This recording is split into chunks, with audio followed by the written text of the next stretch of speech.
Hello everyone, स्वागत है आप सभी का हमारे यूट्यूब चैनल CGPSC ABCD में। इस वीडियो के अंदर हम एक बहुत ही महत्वपूर्ण टॉपिक जो कि है छत्तीसगढ़ में शिक्षकों की भर्ती 2023 इसको डिस्कस करने वाले हैं। जैसे कि हमें पता है कि एक बहुत लंबे अरसे के बाद छत्तीसगढ़ के अंदर भर्ती की प्रक्रिया प्रारंभ हुई है, जिसमें तरह तरह के पद जो हैं आपको भविष्य में जल्द ही आपको देखने को मिलेगा।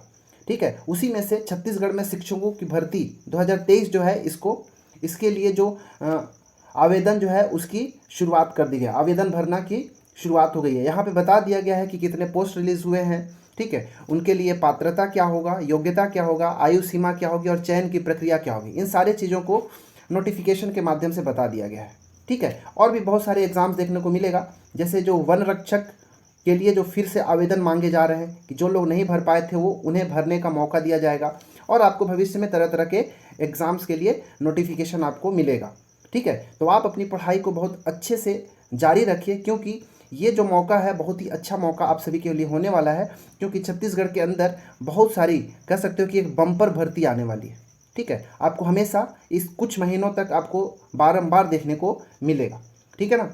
और ये जो छत्तीसगढ़ में जो शिक्षकों की भर्ती है, इसके लिए उन सभी के लिए एक बम्पर भर्ती की तरह ये ले सकते हैं, या फिर उनकी तरह एक गुड लक की तरह ले सकते हैं, क्योंकि एक साथ लगभग 12,000 शिक्षकों की भर्ती की बात की गई है। ठीक है ना, इसलिए उनके लिए एक बहुत ही अच्छा अपॉर्चुनिटी है कि वो अच्छे से पढ़ाई करें और कम से कम अपना एक एक पद जो है अपना यहाँ पे ले सकते हैं। ठीक है ना। तो चलिए हम अपनी वीडियो की शुरुआत करते हैं। इस वीडियो के अंदर हम देखेंगे कि जो शिक्षक भर्ती होने वाली है उनके लिए पात्र कौन होंगे, योग्यता क्या होगी, आयु सीमा क्या होगी और चयन की प्रक्रिया क्या होगी। इसके बाद की वीडियो में मैं कल एक नया वीडियो लेकर आऊँगा, जिसमें हम पूरा सिलेबस का डिस्कस करेंगे, सिलेबस को कि किस प्रकार से बहुत कम समय में इसकी तैयारी की जा सके।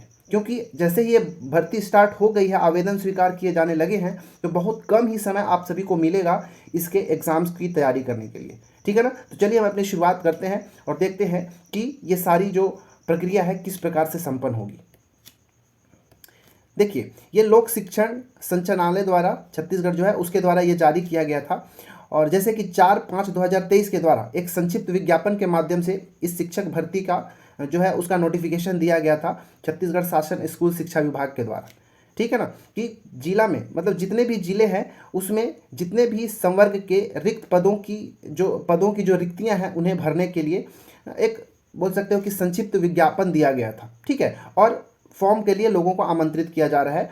ठीक है, देखिए दो तरह के पदों को यहाँ पे एक्चुअली में लाया गया है, जो कि हम इस वीडियो के अंदर डिस्कशन करेंगे। एक जो होगा व्याख्याता के लिए, ठीक है ना, व्याख्याता, और दूसरा जो होगा सहायक शिक्षक। ठीक है, व्याख्याता और सहायक शिक्षक। व्याख्याता में भी दो तरह के पोस्ट होंगे, एक होगा ई वर्ग का या ई संवर्ग का, आपको देखने को मिलेगा अगर आप नोटिफिकेशन अच्छे से देखे होंगे, परंतु मैं यहाँ पे समझा ही रहा हूँ तो आपको बहुत ज़्यादा क्लियर हो जाएगा। एक होगा टी संवर्ग का। इसी तरह सहायक शिक्षक जो है इसको भी दो कैटेगरी में बांटा गया है, ई संवर्ग और टी संवर्ग। ठीक है, इन दो कैटेगरी में बांटा गया है। ई मतलब एजुकेशन से संबंधित होगा, और टी जो है ये ट्राइबल डिपार्टमेंट के लिए। जो ट्राइबल वाला जो टी संवर्ग होगा इसमें आपको पोस्ट ज़्यादा देखने को मिलेगा। ठीक है ना। तो चलिए हम अपने वीडियो की शुरुआत करेंगे, और सबसे पहले हम देखेंगे कि व्याख्याता के लिए कितना पोस्ट आया है, उसके लिए क्या योग्यता की आवश्यकता होगी। ठीक है ना।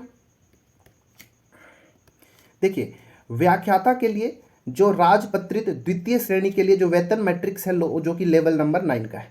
ठीक है, इसमें दो तरह का पोस्ट है, जैसे कि मैंने अभी बताया, एक ई संवर्ग का आपको देखने को मिलेगा और दूसरा जो होगा टी संवर्ग का मिलेगा। ठीक है, व्याख्याता जो है मुख्यतः 3 विषयों के लिए लाया गया, एक वाणिज्य के लिए, गणित के लिए और भौतिकी के लिए। ये 3 विषयों पर व्याख्याता के पद के लिए आवेदन मंगाए गए हैं। इसी तरह क्या बोलते हैं, टी संवर्ग में भी आपको देखने को मिलेगा क्या, वाणिज्य, गणित और भौतिकी। ठीक है, मतलब 3 तरह के विषयों पर व्याख्याता पद के लिए आवेदन मांगे गए। ठीक है, अगर यहाँ पे व्याख्याता पद के लिए कुल पदों की अगर बात किया जाए तो आप देख सकते हैं कि यहाँ पे टोटल 432 पद जो है वो क्या है, व्याख्याता के लिए।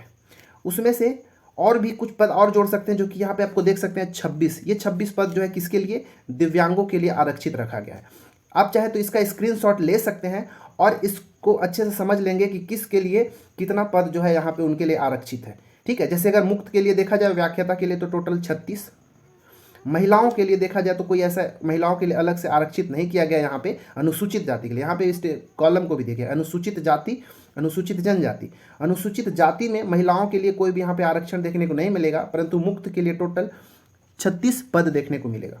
अनुसूचित जनजाति में जाएंगे तो मुक्त के लिए टोटल 293 पद, वहीं महिलाओं के लिए 103 पद। इस प्रकार टोटल 432 और दिव्यांग लोगों के लिए आरक्षण कितना है, 26 है।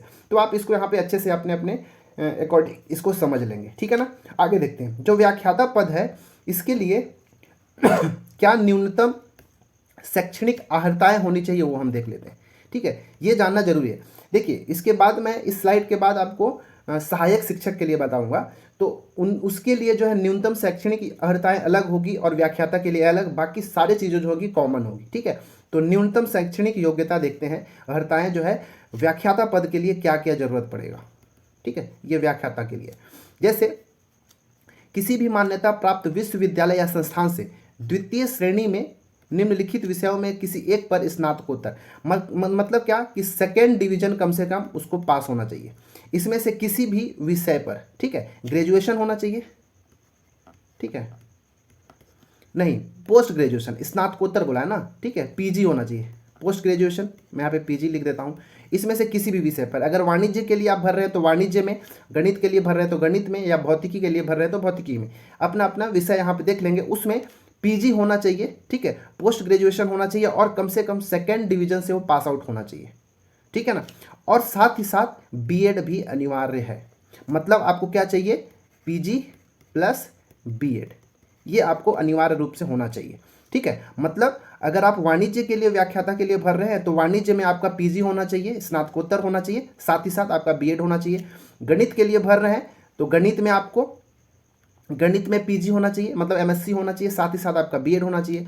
भौतिकी में भी आपका क्या होना चाहिए, एमएससी होना चाहिए प्लस बीएड होना चाहिए। तो ये जो था व्याख्याता पद के लिए क्या न्यूनतम शैक्षणिक अर्हताएं होनी चाहिए यहाँ पे दिया गया था, ठीक है ना। देखिए भौतिकी के लिए अगर देखेंगे तो यहाँ पे भौतिकी, इलेक्ट्रॉनिक्स, अप्लाइड फिजिक्स या फिर अप्लाइड भौतिकी या फिर न्यूक्लियर फिजिक्स, ये सारी चीज़ों पर होना चाहिए विषय समूह, ठीक है। वाणिज्य के लिए अकाउंटेंसी सहित वाणिज्य, कास्ट अकाउंटेंसी, फाइनेंशियल अकाउंटेंसी, ये सब विषय होना चाहिए। और गणित के लिए गणित या फिर अप्लाइड गणित या फिर अप्लाइड मैथमेटिक्स होना चाहिए, ठीक है। तो ये था व्याख्याता पद के लिए। चलिए अब हम देखते हैं कि सहायक शिक्षक के लिए क्या क्या कितने पोस्ट हैं। इसको आप एक बार स्क्रीनशॉट लेके आप खुद भी यहाँ पे देख सकते हैं, इसको आप स्क्रीनशॉट ले सकते हैं और इसके बाद यहाँ पे अपने अपने जो है कैटेगरी के लिए आप देख सकते हैं कि किसके लिए कितना पद यहाँ पे होगा, ठीक है ना। चलिए तो सहायक शिक्षक ई संवर्ग की बात कर रहा हूँ अभी, ठीक है ना।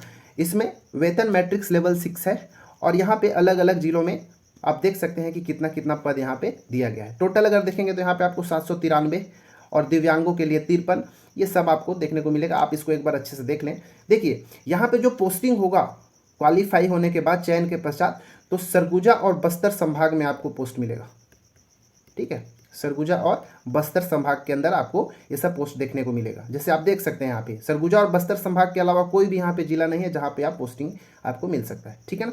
तो आप देख सकते हैं, ठीक है। तो ये ई संवर्ग था। इसी तरह अगर आगे जाएंगे तो आपको यहाँ पे सहायक शिक्षक जो है टी संवर्ग के लिए भी मिलेगा, ठीक है। और यहाँ पे आपको पूरा पोस्ट देखने को मिलेगा कि टोटल 5492 और 366 जो है दिव्यांग के लिए है टोटल। आप यहाँ पे फिर से अपने कैटेगरी के अकॉर्डिंग आप अपना मैच कर लेंगे, स्क्रीनशॉट लेके अच्छे से इसको समझ लेंगे कि किसके लिए कितना पद यहाँ पे हो सकता है जिसके लिए उनको फाइट करना पड़ सकता है, ठीक है। फिर से बता दूं कि ये पोस्टिंग कहाँ मिलेगा, सरगुजा और बस्तर संभाग, इन 2 संभागों के लिए ही लाया गया है, ठीक है ना।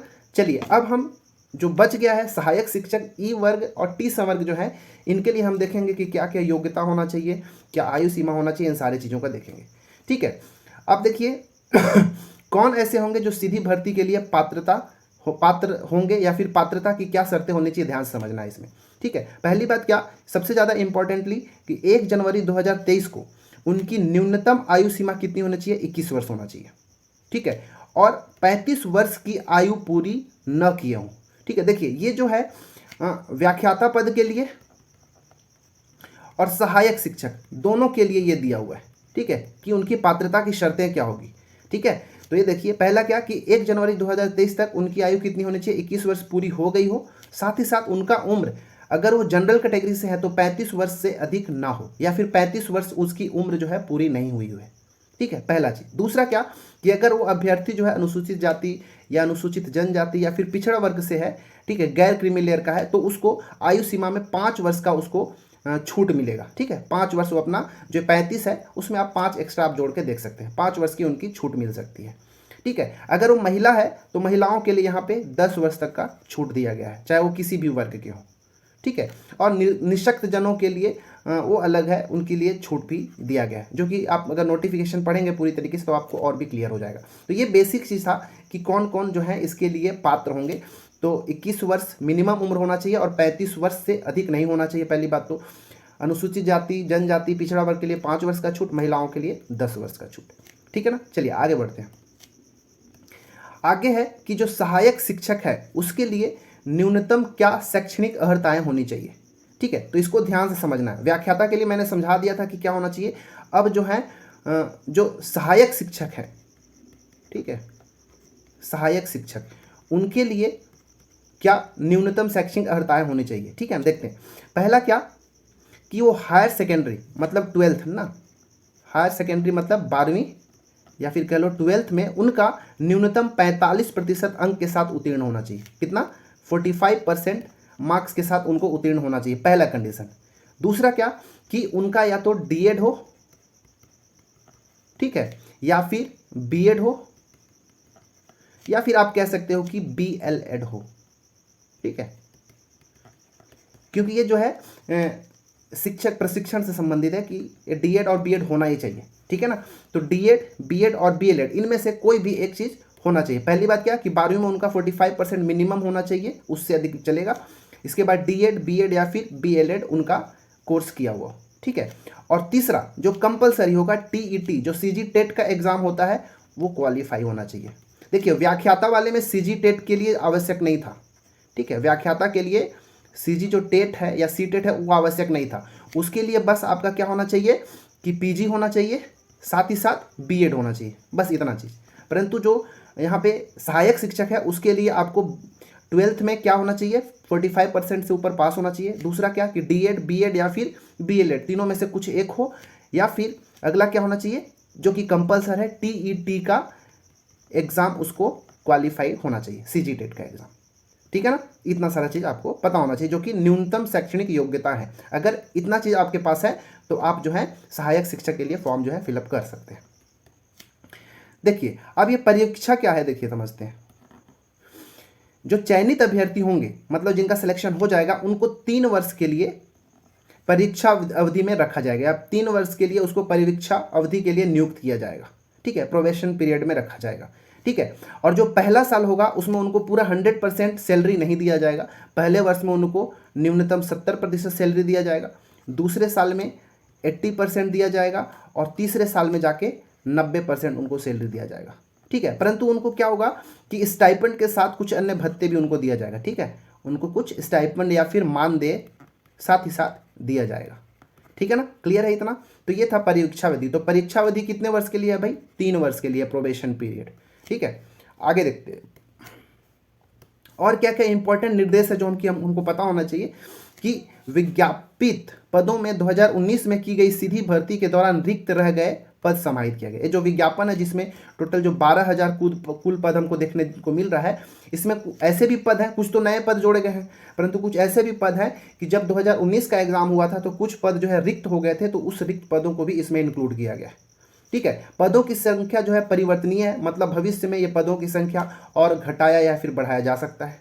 ठीक है, देखो जो अगला क्या है जो कि इंपॉर्टेंट है, अभी सब के सब यहाँ पे इंपॉर्टेंट आपको जाना है। सहायक शिक्षक का जो पद है उसके लिए अभ्यर्थियों की पदस्थापना कहाँ होगा? केवल बस्तर संभाग में और सरगुजा संभाग, इन दोनों संभागों के अंदर ही उनका पदस्थापना होगा, जो कि मैं पहले बता चुका हूँ।